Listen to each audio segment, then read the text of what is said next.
Hi everybody, welcome to Revitalise Meets, where I get the opportunity to meet business owners, business entrepreneurs, key decision makers from across the UK and further afield business community. And today I've got the great pleasure to be with a connection who's been running and organising as a chairman to the Scottish Business Network, the one and only Mr. Russell Dalgleish. Russell, how are you today? I'm very well, Lee. Thank you for the wonderful introduction. You're quite all right. That's not a problem at all. It's been great to catch up with you and seeing what you've been doing on social media. And it was a great chance to catch up today. And thank you for accepting to join us on Revitalise Meets. Could you give everybody who's listening and watching today a bit of a business overview of the Scottish Business Network? Yeah, sure. So I have the privilege to chair Scottish Business Network. We founded it 5 years ago. It's an organisation that's primary purpose is to take advantage of the huge Scottish diaspora we have to link those into Scottish businesses to the benefit for Scotland as a whole. Absolutely. So we have something like 200 members or 200 plus members, primarily in the UK. And then we have about 10,000 members of the community globally across 76 countries. So these are typically decision makers or senior execs in companies. And we just, primarily what we do is we're linking people together. So we would take a Scottish company, which is say trying to examine opportunities in Malaysia, or a company that's looking for contacts in Newcastle. And we try to make those things happen through reaching out to Scots in companies or geographical locations and getting them to help. Bridges the gap between communication for everybody across the globe, yep. Especially within the Scottish community as well. And when you've been doing that for the last 5 years, what's been the biggest achievement for the group, the individuals, or the business network itself? What's been the biggest achievement? Well, the goal is to make a difference for Scotland. So through the transactions that have occurred in terms of business wins, partnerships formed, or investments achieved, those have all fed back into Scotland and helped to create jobs and new taxable revenues. So that's kind of how we measure our success. So I'm not sure if there's one particular example, but the thing I'm most proud of the moment is our ambassador program. Okay. So people look on Scottish Business Network and think myself and my co-founder, our chief exec, Christine Essen, must be incredibly clever to keep on coming up with all these great initiatives. And we're not. We're just very good listeners. So at the end of last year, one of our members in the States suggested starting an ambassador program. So the ambassador program today now covers the globe. So what we have is we have individuals who have got an affinity with Scotland, and they've put their hand up to say that they would like to help Scotland in a geographical area.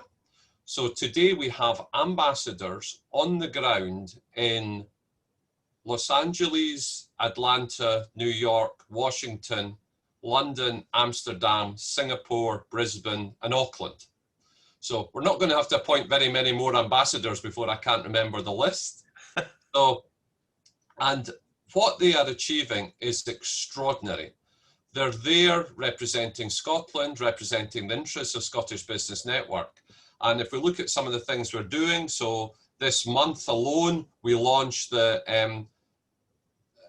Life Sciences Council for North America. So this is pulling together players in pharma and bioscience and healthcare across America to look at where Scottish companies could have an advantage. In Washington, we're doing discussions with the Scottish Caucus in the US Senate, and also looking at presenting Scotland to the US government, just to raise the profile a little bit there. Meanwhile, our ambassador in Singapore is running a whole range of training courses for Scottish companies about taking advantage of technology we're using. So I use this new way of selling in this new technology age. So this is the thing I'm most proud of the moment, is what our ambassadors are doing, because it's just extraordinary. Yeah, it's actually building a support network across the globe, and they're also helping and supporting the members even further within Scotland and outside of Scotland. And that's a great achievement to have, to bring that many people together and also be able to glue it all together is a great tact. And it's true what you say, it's listening to the needs and wants and actually acting upon it at the same time. So that's a great achievement, well and truly. I think it's interesting as well, because people will tend to say, well, you know, these are successful people being successful, but we're not. This is a startup. So this was a startup 5 years ago in London, a startup where Christine Esser and I met. We decided it would be good to create something in London that would support Scottish companies coming to London. That was our premise. Our initial budget was zero, so we had no money. So starting from no money, we put in a little bit of our own capital to get things going. We created a website the next day, a single page website called Scottish Business Network. And that was us up and running. To launch though, we decided we'd have an event. So very fortunately, Christine had a family member who worked at Standard Life Aberdeen, and they were able to provide us with a boardroom. So that was somewhere to have an event and a date. Oh, yeah. So we could use Eventbrite to promote that. We were up and running. But then what happened was we started to understand how a diaspora operates. This amazing link between people with a common interest in a part of the world. So Standard Life Aberdeen called us in, and they didn't say, you know, these are the rules for using the room. What they said was, we think what you're doing has purpose and is a good thing to do. So we would like to provide some support for the event. So they provided wine and nibbles for the event, plus gave us the best room they had. But what was absolutely magical about this first event was that 2 weeks before the event, I was contacted by Martin Gilbert's secretary.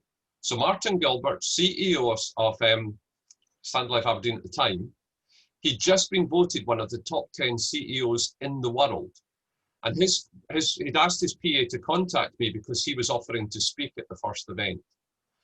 So that's how we launched. We launched with Martin speaking, and he was explaining that when Aberdeen launched in London, they were a small SME and they've grown from there. And from that moment, we realized the purpose that could come from using a diaspora. And it's just been reflected in that in everything we've done. You know, this month in September 2020, we launched Scottish International Week, and that's going to have speakers from all over the world who are just extraordinary, successful Scottish individuals who are going to share their experience. And it seems so strange to be sharing this with a man with your accent.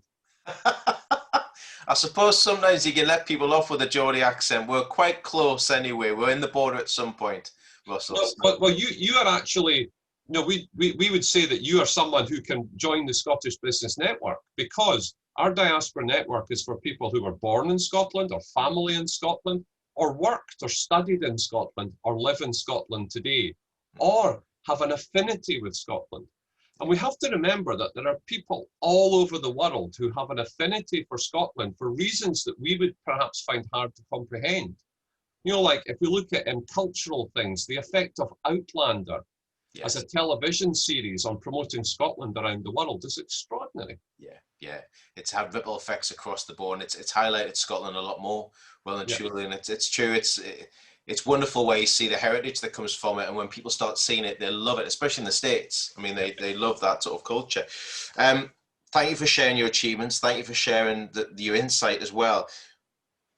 For people who are listening today and watching who are budding entrepreneurs, you've been helping many people within the network itself.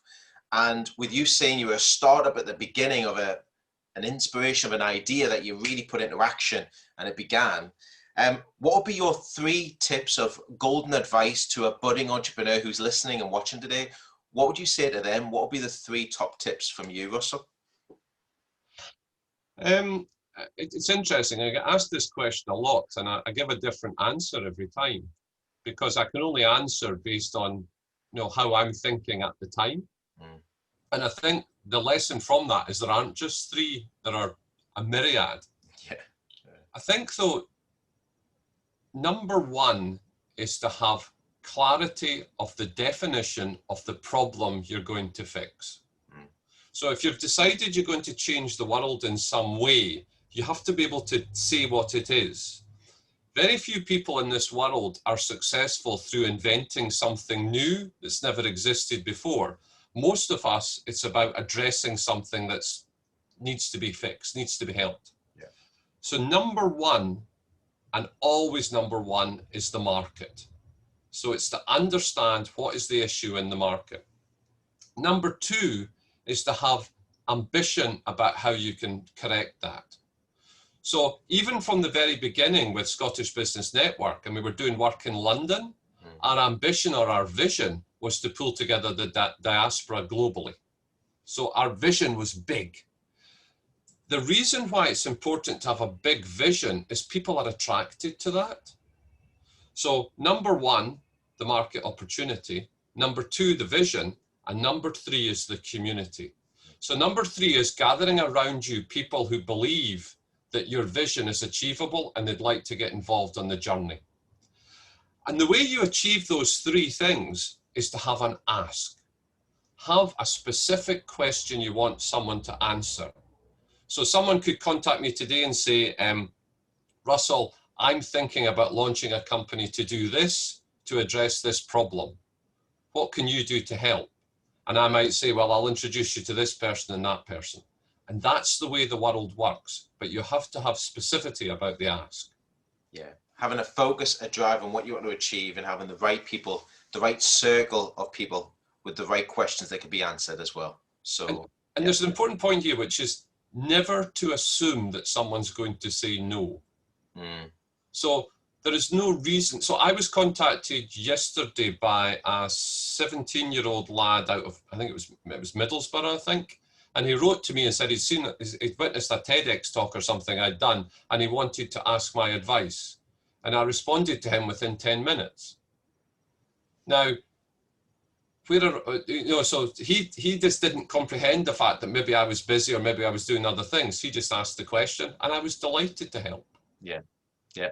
And usually saying no is the hardest word sometimes, but you've got to be able to be gifting an abundance of assistance and help as well. So, well, it's interesting about the word no. So, like if I look at myself, I can manage my diary. So if someone asks me a question and I'm too busy, it might just take me a long time to respond, but I will respond because I can manage my diary. Also, sometimes I'll reach out to someone and they'll say they don't want to help. You know, I've heard you speak, Russell, I don't want to help you. I don't agree with you. That's fine. That doesn't matter. But I just think people have got to start reaching out more, because if you look at the way we're all on, this pandemic that's affected us has affected us all. Yeah. We're now all connected digitally. So why not reach out and use those people? And that's a good point as well, because I think over the last 20 plus weeks, we've all embraced the virtual technology. We're on Zoom today, we're recording it for a podcast. Zoom and all this technology was around prior to anything happening in March. We've just embraced it a lot more. But it's also as well, it's opened up the geography even further, because the communication lines are a lot more clearer. You know, I can make a phone call to someone on the east side of the United States. I can speak to somebody in Canada. I can speak to someone in Portugal, which I did last week. And it's true, we've all had to diversify the business over the last 20 plus weeks. And that really comes on to what I want to ask yourself with the Scottish Business Network. Have you had to diversify your business journey with the group and the connections that you got across the globe? We've had to change. Okay. But the core purpose remains the same. So as you can imagine, with this large global network, we have been very familiar to using Teams, Skype, WebEx, Zoom, whatever these things are, all of these different techniques, Google Meetups. So we've been very familiar with using those to contact people far away. What's happened in, say, Scotland is that a lot of the meetings have happened face-to-face. But now everyone's on the same platform and everyone's communicating in the same way. So I'm speaking to you, I could be speaking to my next door neighbour on Zoom, or I could be speaking to our ambassador in Auckland on Zoom. So this provides a level playing field for everything. So that's made my life an awful lot easier. So that's one big change. Yeah. We've adapted from having physical gatherings to increasing the number of online gatherings, And what that's meant is that we're more accessible. So people who couldn't have physically traveled to the venue can now engage with us online. We've worked really hard at creating the cultural ambience of our events online, because that's really important, because we're a diaspora network, the culture and sense of belonging component is very important. And we've seen a rise in membership. So that was something we weren't sure about what would happen, but we've seen this increase in the number of people making inquiries and joining us, which is really exciting, because we're a not for profit, so we're only able to do what we do through the support of our members. And I think as well, it gives people more accessibility. Yep. You know, people who were traveling before, and now they've got more access to actually jump on a Zoom call. They haven't got the travel worry about it anymore. They haven't got to worry about the commute or anything into the town centres or that way. And it means you can bring a collective of people together a lot easier and quicker. There's also been, I think we've also had the opportunity to engage with more companies, because many companies are pivoting or changing what they're doing or reassessing their business objectives. So by being able to introduce those individuals to experts in their own village or across the world, that's something that I think's helped as well. Yeah, massively. So with everything that's going on with yourself, Russell, and the network, what's the next step for you and the Scottish Business Network itself? What's the next door of opportunity, may I say? So we talk about companies being in startup and then going into scale up. Mm-hmm. So we are at that stage now where we're starting to witness an acceleration. So we're in that scale up stage. So scaling a business is kind of, that's my bread and butter. That's what I do. Yeah. So this is a really exciting moment for us. So it's really exciting to see how we build in the processes, the technology, the infrastructure, and the resources to support us to grow our capability. A lot of that is driven from the support that we'll give to our ambassadors. We're also launching a partnership program. So we're going to partner with a number of Scottish organisations and a number of Scottish aligned international organisations to assist them. Mm-hmm. So we have we based our approach on an idea we had that we could use collaboration as a competitive advantage. So this is collaboration by other organisations with an interest in Scotland, collaborating together to compete with the world. Yeah. And that's been really interesting. So what we'll see is a range of new services to members, a range of an increase in the number of ambassadors. We'll witness an increase in the number of partnerships and the capability that will give us. So, and then just scaling up an organisation. And what's core to all of that, of course, is funding. So you need money to make all this happen. True. So that will be a major part for myself as chairman and our chief exec. Will be working out if we want to scale this to what the capability could be. And we've got the Irish and Jewish models to look at to see how other diaspora groups work, to see how could we build that. And one of the cores has been the fact that we have a fabulous advisory group around us. So we have people like Bob Keeler, international diaspora experts like Kingsley Aikens. So we've built, I think what we're doing is we're building the correct structure around the scaling business. Because I think so many people forget that it's actually the processes of what is the oil that makes the engine of the company succeed in starting to accelerate. That's a great point as well, and I think it's many people forget about this.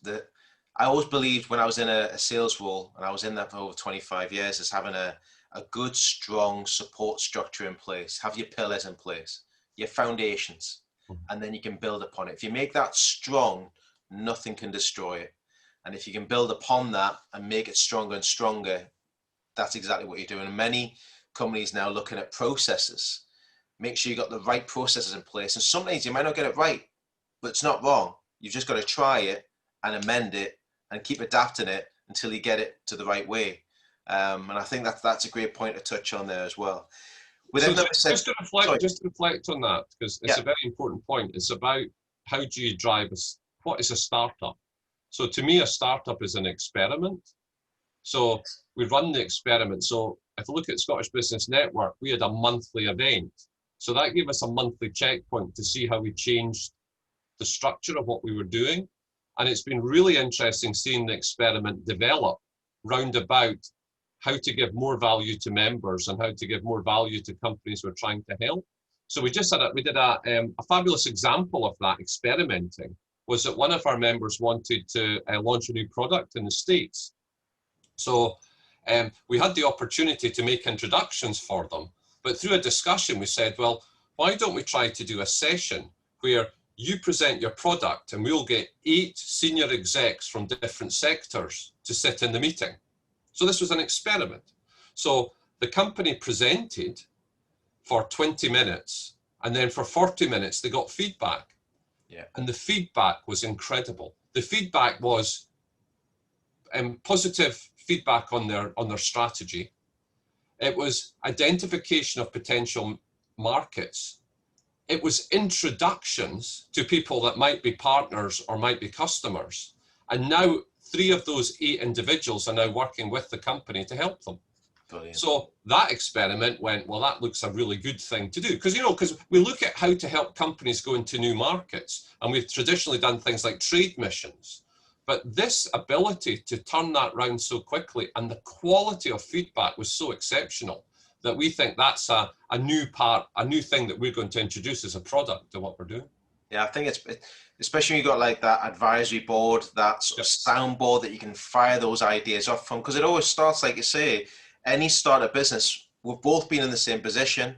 I started 3 years ago with an idea and thought, right, I'll put it into place. They write it on a bit of paper and then they go, I'm going to give that a go. And normally they run with it.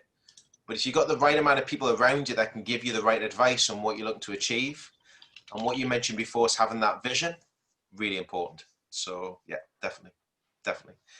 With everything that's going on and everything you've explained to us there today, Russell, and thank you very much for that. How can anybody get in touch with you to find out more about how you're helping many people externally to Scotland who are Scottish in the Scottish Business Network? How can they make contact with you? What we would suggest is that the easiest way to get to me is probably through LinkedIn. So they can send me a LinkedIn message or send me an email or something. That's probably the easiest way to do it. And then I can direct their inquiry to the most appropriate people to help them. Superb. Thank you very much. Well, Russell, I want to say thank you for joining me today on Revitalise Meets. I really appreciate it. And we've got some great insights there today. Thank you very much for that. And if anybody would like to find out more about Revitalise Meets and also hear from Russell and many other business entrepreneurs from across Scotland and further afield, subscribe to the channel now to hear more and hear the tips and opportunities that are available to you right now. It's always a vision of mine to expand people's networks and also help to grow your business. So I'd highly recommend that you speak to Russell about the network that he has available with the Scottish Business Network and how it can help you if you're a startup or well established with ideas to create and design and put into place your vision. Thanks again to everybody for listening and watching today, and we look forward to welcoming you back to Revitalise Meets very, very soon. Thanks again, have a great week, and remember, stay safe. Bye-bye for now.